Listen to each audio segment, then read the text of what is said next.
오늘 아침에 우리 함께 나눌 말씀은 이사야서 30장 15절부터 18절까지 말씀을 우리 한 절씩 교독하시겠습니다.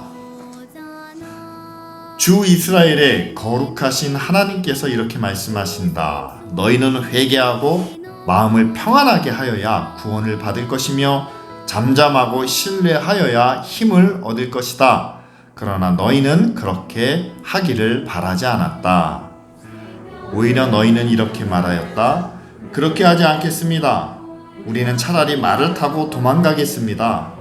너희가 이렇게 말하였으니 정말로 너희가 도망갈 것이다. 너희는 또 이렇게 말하였다. 우리는 차라리 날랫말을 타고 달아나겠습니다. 너희가 이렇게 말하였으니 너희를 뒤쫓는 자들이 더 날랫말을 타고 쫓아올 것이다. 적군 1명을 보고서도 너희가 1000명씩이나 도망가니 적군 5명이 나타나면 너희는 모두 도망갈 것이다. 너희가 도망가고 나면 산 꼭대기에는 너희의 깃대만 남고 언덕 위에서는 깃발만이 외롭게 펄럭일 것이다. 그러나 주님께서는 너희에게 은혜를 베푸시려고 기다리시며 너희를 불쌍히 여기시려고 일어나신다. 참으로 주님께서는 공의의 하나님이시다. 주님을 기다리는 모든 사람은 복되다. 아멘. 새번역 성경으로 우리가 함께 읽으니까 그 의미가 너무 이렇게 쉽고 실감나게 다가오는 것 같습니다. 그래서 오늘 제목이 우리가 달리지 않아도 우리를 기다리시는, 근데 어떻게 기다리십니까? 은혜를 준비하시고 또 우리를 불쌍히 여기시는 그런 하나님의 모습을 우리가 함께 생각해 보려고 합니다. 자, 물리학 시간에는 우리가 관성의 법칙이라는 걸 배웁니다. 아직 초등학생은 안 배울 텐데 중학생은 아마 관성이 뭔지는 알 거예요. 관성의 법칙. 어떤 물질의 상태 아니면 운동하는 그것을 중단하거나 변경하는 데는 힘이 들어갑니다. 그리고 그것을 그대로 둘 때는 그 상태와 그 운동이 계속 유지된다라는 사실이죠. 그러니까 이거를 물질로 설명하면 좀 어렵게 들릴지 모르지만 사람으로 생각하면 너무 쉽습니다. 사람에게도 관성의 법칙이라는 게 있어요. 자, 앞에 우리 윤겸이하고 나연이가 있습니다. 근데 엄마하고 약속을 했어요. 엄마, 2시간만 게임할게요. 2시간만 유튜브 볼게요. 그래서 2시간이 됐습니다. 엄마가 말씀하시죠. 2시간 됐으니까 유튜브 끄고 게임 끄고 들어가서 책을 봐라, 공부를 해라. 보통 애들 같았으면은요, 싫어! 그럴 겁니다. 근데 윤겸이하고 나연이는 착해요. 엄마가 들어가서 책 봐라, 공부해라 하니까 책상 앞에 앉았습니다. 책을 폈습니다. 책에 있는 글자가 눈에 들어올까요? 안 들어오죠. 게임이 계속 머리 앞에, 머리 위에, 눈앞에 아른아른합니다. 유튜브 영상이, 요새 아이돌이 춤추는 영상이 눈앞에 아른아른합니다. 그게 관성의 법칙이에요. 뭔가를 하다가 중단하고 새로운 걸 해야 되는데 이전 게 계속 우리 눈앞에, 우리 머릿속에 차지하고 있습니다. 근데 그거는 어린 아이들만 그런 게 아니라는 사실이에요. 어른들도 마찬가지입니다. 자, 아이들은 게임과 유튜브에 빠져 있지만 부모님들은 어디에 빠져 계신가요? 드라마에 빠져 계십니까? 남자분들은 축구. 이상하더라고요. 목사님들도 축구에 빠져가지고 새벽 2시, 3시까지 프리미어 축구를 보시는 분들이 꽤 많아요. 또 더 나이가 드신 분들은 어디에 빠져 계시죠? 저희 부모님 세대는요, 트로트에 빠져 계십니다. 그래서 트로트 가수를요, 저보다 더 많이 하세요. 그런데 자, 어머니는 드라마를 보시고 아버지는 축구 경기를 보시고 할아버지 할머니는 임영웅 쇼를 보고 계시는데 저녁 시간이 됐습니다. 애들이 배고프다고 난립니다. 그럼 뭐라고 그러죠? 주로 어머니들이나 부모님들이나 할아버지 할머니 그렇게 말씀하시죠. 금방 끝나. 조금만 기다려라. 이거 금방 끝난다. 근데 금방 안 끝납니다. 자, 아이들도 어른들도 관성의 법칙이라는 게 있죠. 해오던 것들을 계속하기를 원합니다. 내가 좋아하는 것들을 끝까지 지키고 가기를 원합니다. 그거를 바꾸라는 건, 그것으로부터 좀 변화되라는 말은 정말 힘든 일이죠. 그런데 여러분 생각해 보십시오. 우리는 태어나면서부터 현대사회라는, 이 현대사회의 물질 문명이라는 것을 늘 옆에 끼고 함께 살아왔습니다. 저도요, 계속 성장하면서 살아오면서 봤던 것들이, 특별히 한국 사회에서 봤던 여러 가지 환경적인 요소들이 있습니다. 제가 스스로 경험했던 것을 말씀드리고 싶으면 그거예요. 저도 어려서부터 무조건 빨리빨리예요. 버스를 타기 위해서 뛰어가야만 됐습니다. 또 버스에 자리가 있으면 앉기 위해서 서둘러 가야만 했습니다. 두 번째는요, 다른 사람을 배려하고 양보하기보다는 먼저 내가 잘 돼야 된다는 생각입니다. 그것이 우리 사회에서는 누구나 다 동일하게 갖고 있는 인식이죠. 내가 먼저 성공한 다음에 이웃을 도와야지. 그러니까 모든 일에 있어서 내가 우선이고, 내 가족이 먼저고, 그리고 내가 하는 일이 가장 중요하다라는 인식. 그리고 마지막은요, 다 아시는 것처럼 뭐니 해도 돈이 중요하다. 물질주의. 여러분, 이것은 저만의 얘기가 아니라 우리 모두의 얘기죠. 한국 사회를 사는 사람이라면 빨리빨리 해야 할 일을 해야 되고, 숙제를 해야 되고, 업무를 끝내야 되고, 두 번째는 그것을 위해서, 내가 뭘 위해서 하냐? 우리 가족을 위해서, 나를 위해서 하는 일이고, 세 번째는 그 모든 것을 이루기 위해서는 뭐니 해도 돈이 있어야 된다는 이 세 가지가 우리에게는, 우리 삶에 있어서, 우리 주변에 있어서 가장 중요하고 또 우리가 가장 우선적으로 여기는 부분입니다. 그런데 여러분, 우리가 그런 사회를 살다 보면 우리도 그렇게 흘러가고 있다는 사실이에요.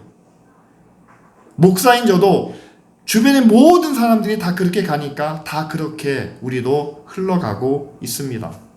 그런데 오늘 우리 함께 모여서 하나님의 말씀을 배우고, 그 말씀 가운데서 하나님이 우리에게 원하시는 것이 무엇인지를 찾고, 또 그 가운데서 과연 우리가 어떻게 살아야 될까? 그 말씀의 의미를 찾다 보니 지금 제가 앞서 말씀드린 이 세 가지와는 다른 부분이 있다라는 사실입니다. 여러분, 우리가 함께 읽은 말씀 가운데서도 하나님이 달려가신다라고 말씀하지 않으시고 하나님이 기다리신다라고 말씀하시죠. 특별히 제가 여러분들과 함께 나누고 싶은 그런 성경 구절이 있습니다. 시편 62편 5절에 이렇게 말씀합니다. 내 영혼아 잠잠히 하나님만 기다려라. 너의 희망은 오직 하나님에게만 있다. 라고 이렇게 말씀하죠. 자, 앞서 말씀드린 세 가지 조건 중에서 첫 번째, 잠잠히 하나님만 기다려라. 우리는 뛰어야 되는데, 세상에서 성공하려면 우리는 경쟁해야만 하는데, 그게 아니라 잠잠히 하나님을 기다려라. 두 번째는 우리가 뭔가 성공을 이루고 뭔가를 만족하기 위해서는 돈이 있어야 되고, 그리고 내가 최우선이어야 되는데, 그게 아니고 하나님이 우리의 희망이시다. 자, 또 한 구절을 말씀드리면 예수님께서 직접 말씀하신 내용이에요. 마태복음 11장 28절. 다 아신 말씀이죠? 한번 다 같이 읽어볼까요? 수고하며 무거운 짐을 진 사람은 모두 내게로 오너라. 내가 너희를 쉬게 하리라. 우리를 쉬게 하시겠다라고 말씀합니다. 우리가 쉬면 예수님이 실업급여를 주시겠다, 그런 의미는 전혀 아니에요.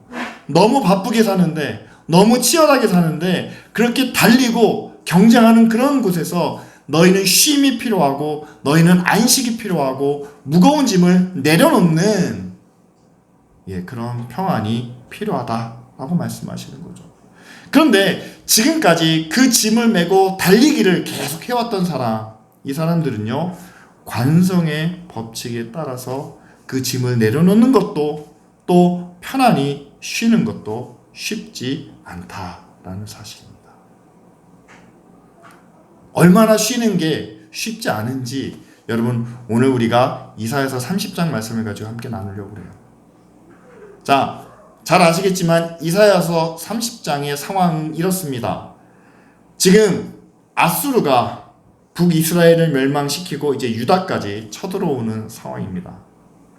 그렇다면요, 자, 전쟁이 임박했습니다. 적군이 쳐들어오고 있습니다. 그러면 적군이 쳐들어올 때 우리는 어디서 마음의 평안을 찾고 또 우리는 누구를 의지해야만 이 전쟁 중에 우리가 구원을 얻을 수 있을까요?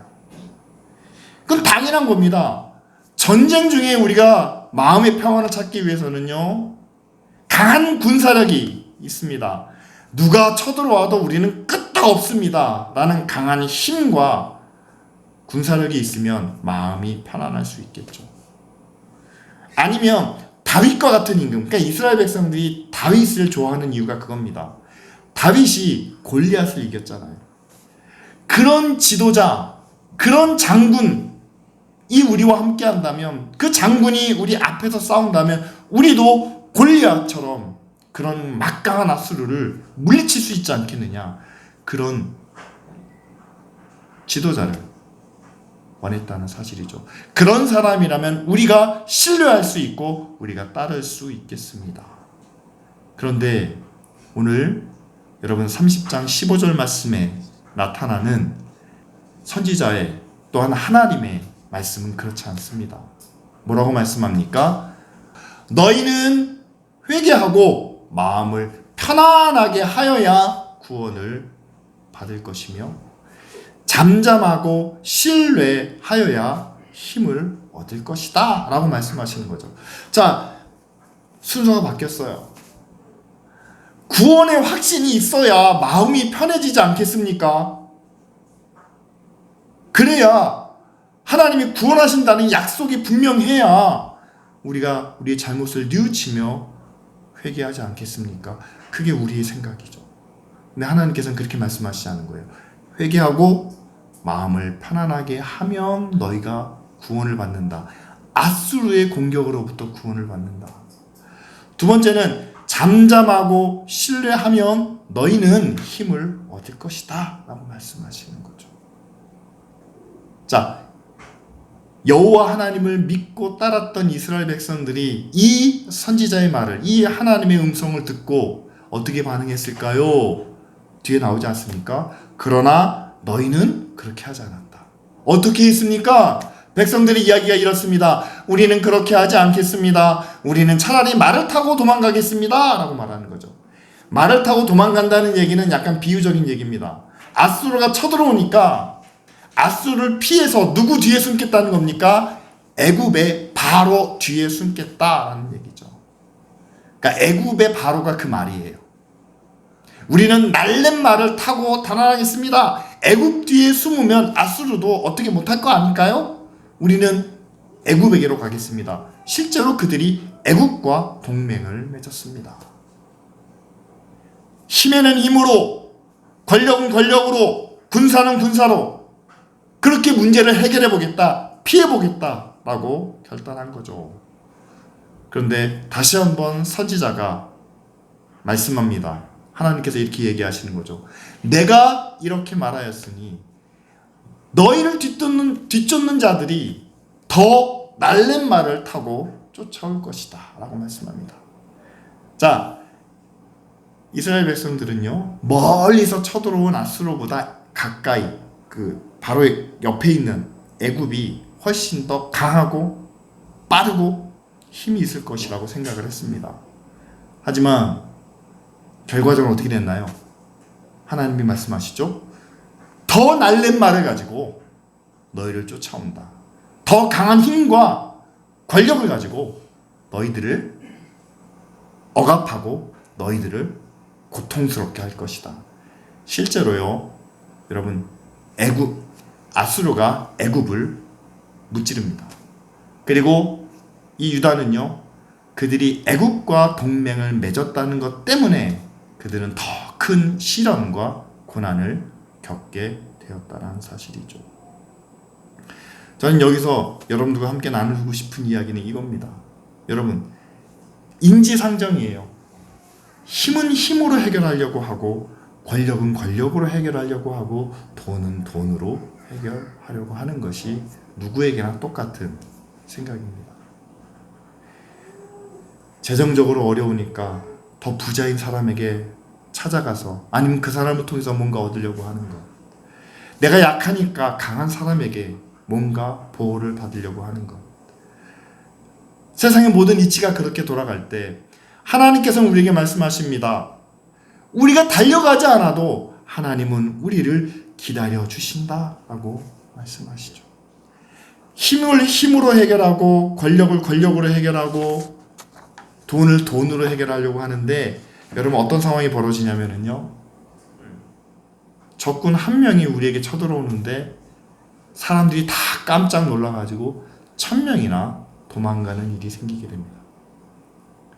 적군이 5명밖에 없는데 우리는 큰일이 나는 것처럼 모두가 다 자리를 떠나버리게 된다는 사실이죠. 이 말씀은 뭘 얘기하는 건가요? 여러분, 자라보고 놀란 가슴에 뭐 보고 놀란다고요? 소뚜껑 보고 놀랍니다. 세상에 대해서, 권력에 대해서, 힘에 대해서 우리가 두려운 마음을 갖게 되면은요, 정말 작은 것에도, 사소한 것에도 우리는 크게 반응할 수밖에 없다는 거죠. 실제로 우리가 두려워하지 않아도 될 것을 두려워합니다. 실제로 우리가 기죽지 않아도 되는데 기가 죽습니다. 세상 사람들이 우리에게 뭐라고 얘기하는지, 그들이 우리에게 인정하든지 인정하지 않든지 사실은 그것은 그들의 생각이고 그들의 판단인데, 우리는 마치 다른 아이들은 다 영어 유치원 가는데 우리 아이는 가지 못한다.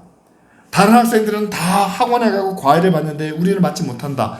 여러분, 그것을 따르지 않는다는 것이 마치 세상이 끝나는 것처럼 우리는 그렇게 받아들이는데 실제로 그렇지는 않다는 사실이죠. 힘과 권력을 줬다 보면 그럴 수가 있습니다. 하나밖에 안 되는 건데 우리는 그것을 1000개로 보게 된다는 사실이죠. 5개밖에 안 되는데 우리는 모든 것을 잃어버린 것처럼 여길 때도 있다는 사실입니다. 그러다 보면 결과로 어떻게 됩니까? 여러분, 결국 모든 사람들이 다 포기해버리면, 여기서 산꼭대기는 성전이 있는, 예루살렘 성전이 있는 시온산을 말합니다. 거기에는 깃대밖에 없습니다. 그리고 그 언덕 위에는 깃발만이 날립니다.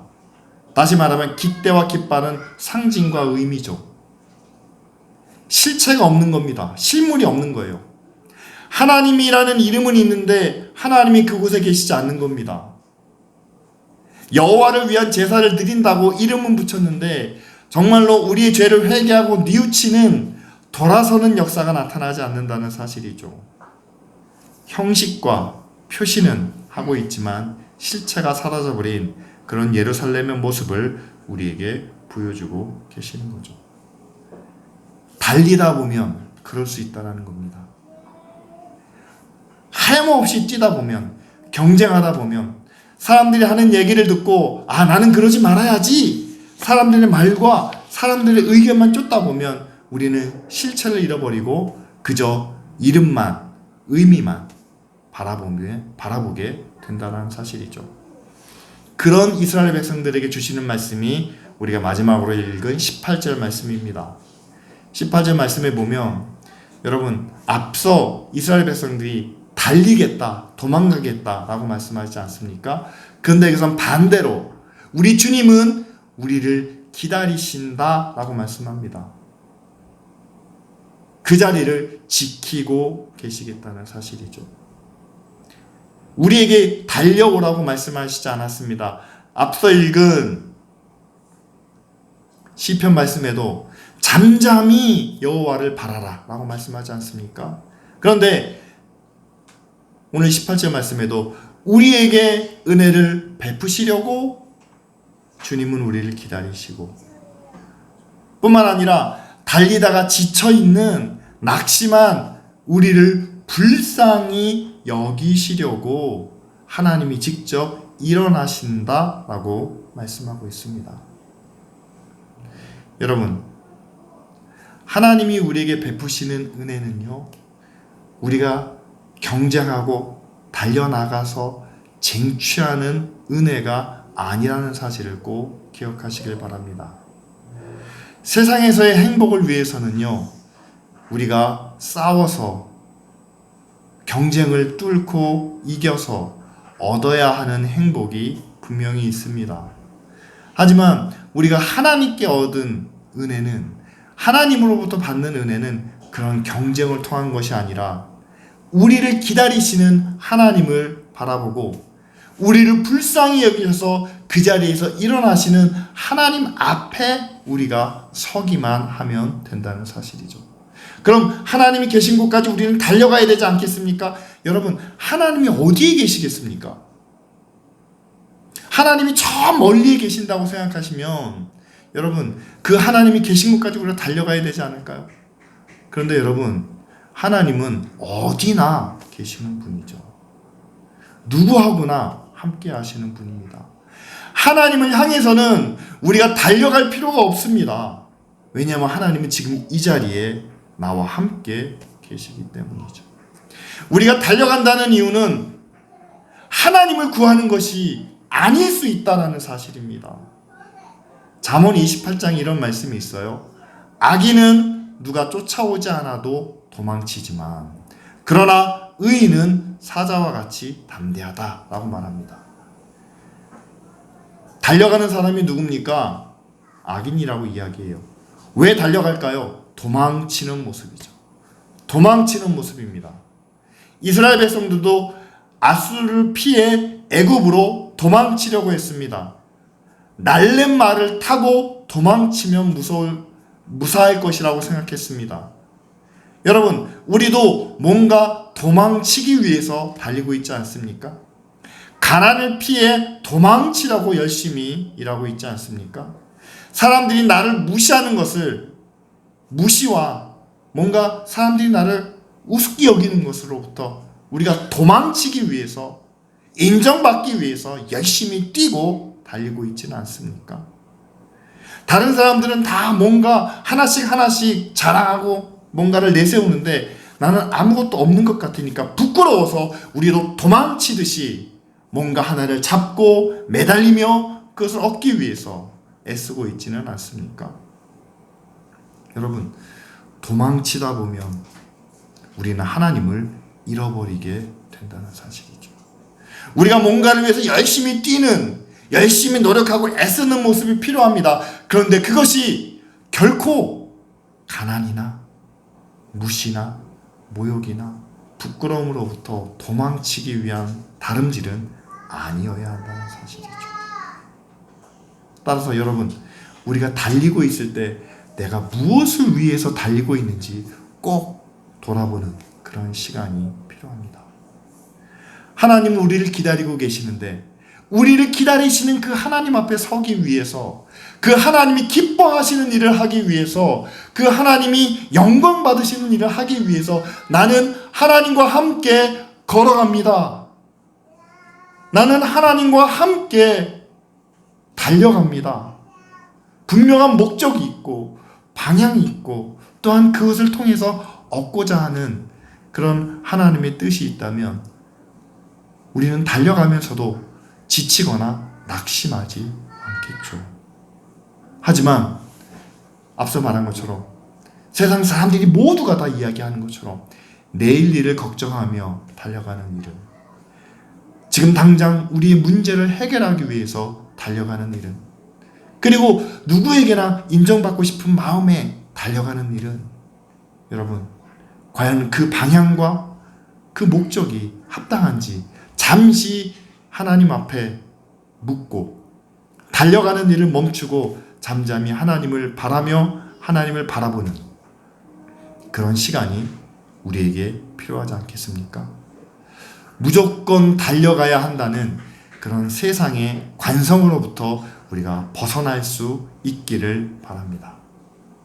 달리기 전에 과연 나는 하나님 앞에 누군지, 하나님은 내게 어떤 분이신지, 그리고 그 하나님과 함께 내가 무슨 일을 할 수 있는지, 그리고 그 하나님이 나에게 약속하신 일이 무엇인지를 생각하는, 잠시 멈춰서는 그런 시간이 우리 모두에게 필요한 시간이라고 저는 믿습니다.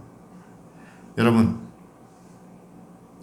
지금까지 우리가 살아왔던 그런 삶의 과정 중에서 다른 사람에게 보여지는 다른 사람들에게 평가받는 그런 위치에 선다면 누구나 두려울 수밖에 없겠죠. 그 안에서 우리가 뭔가를 얻기 위해서, 만족을 얻기 위해서라면 우리는 세상 속에서 치열한 경쟁과 또한 그 안에서 조밀하게 나뉘어지는 그 계급, 순위, 서열을 조금이라도 높이기 위해서 우리는 애쓸 수밖에 없습니다. 그러나 여러분, 오늘 이사야를 통해서 우리에게 주신 말씀을 다시 한번 생각해 보기를 바랍니다. 하나님은 잠잠히 우리를 기다리고 계십니다.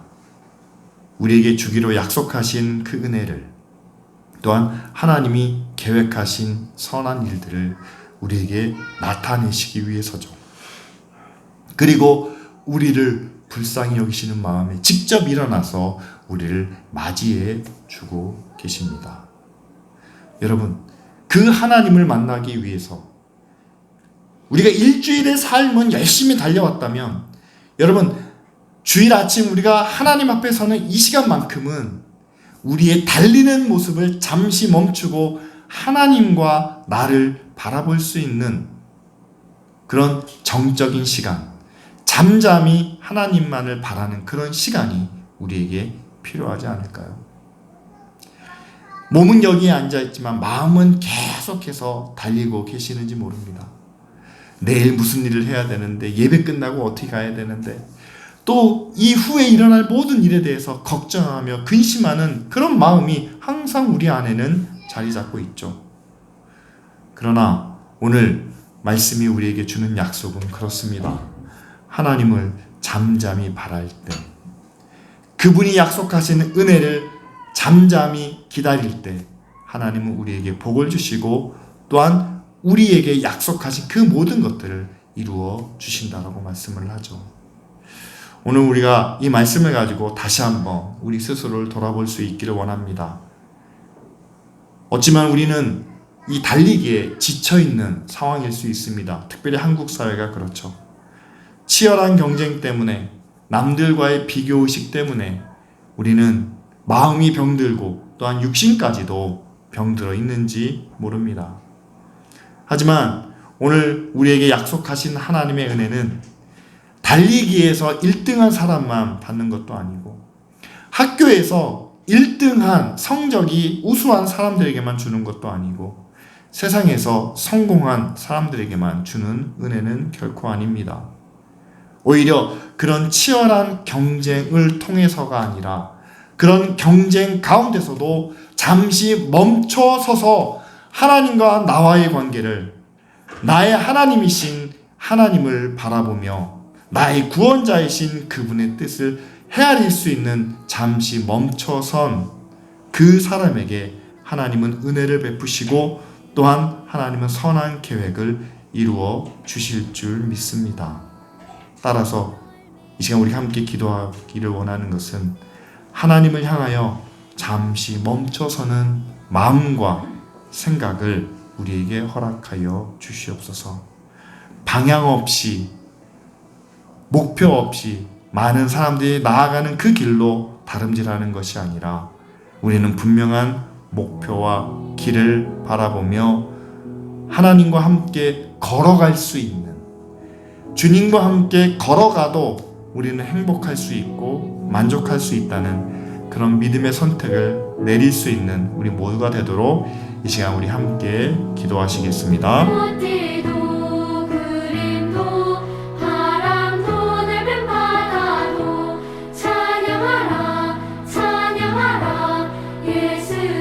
하나님, 바쁘게 살아오고 또한 힘들게 살아왔던 우리의 모습을 주님 앞에 고백하며 이제는 주님과 함께 평안을 누리고 안식을 누릴 수 있기 원하오니 하나님이 예배하신 은혜와 사랑으로 우리에게 풍성히 베풀어 주시옵소서. 세상이 달려가는 그 방향대로 무작정 뛰어가는 저희들 되지 않게 하시고 오히려 주님 앞에 잠잠히 기다릴 수 있는, 하나님이 예비하신 그 평안과 은혜를 누릴 수 있는 저희들 되게 하여 주시옵소서. 세상의 작은 것에 도망치듯 달리는 저희들 되지 않게 하시고 이제는 하나님과 함께 담대히 서서 하나님의 나라와 하나님의 의를 구할 수 있는 믿음의 사람들 되게 하여 주시옵소서. 기도합니다. 분명한 목적을 가지고 또한 바르게 방향을 설정하고 한 걸음 한 걸음 내디딜 때마다 하나님께서 우리의 발걸음을 친히 인도하시며 더 나은 곳으로, 더 높은 곳으로 인도하여 주실 줄 믿습니다. 감사드리며 예수 그리스도의 이름으로 기도합니다.